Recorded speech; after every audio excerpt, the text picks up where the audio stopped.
দুপুর বন্ধুরা, আজকের আপনাদের একটু দেখাই আমাদের বাড়িতে কি মেনু হয়েছে। সকালবেলা সজনা গাছ থেকে সজনা ফুল কুড়িয়ে এনেছিলাম, ওইটা রেসিপি হয়েছে। রেসিপিটার ভিডিও আমি পরে ছাড়বো, যেটা হয়েছে সেটা আগে দেখাই। এই যে এইটা সজনা ফুলের বড়া, খসলা মাছ ভাজা, চিকনি শাকের চচ্চড়ি, এই যে কাঁচকলা আলু দিয়ে মাছ দিয়ে ঝোল হয়েছে, আর ডাল সেদ্ধ।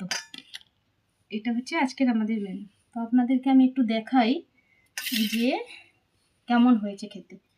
বিশেষ করে এইটা আমাদের কাছে আজকের লেবু আছে সঙ্গে, এইটা আজকে আমাদের নতুন মেনুতে নতুন, তাই এইটা আজকে খেয়ে দেখাবো কেমন হয়েছে।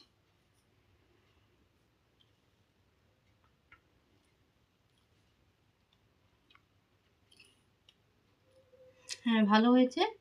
একটু নুন কম হয়ে গেছে, আপনারা এটা ট্রাই করে দেখতে পারেন, খুব সুন্দর লাগছে, মিষ্টি মিষ্টি লাগছে, শুধু একটু নুন কম হয়ে গেছে। ওকে, বাই।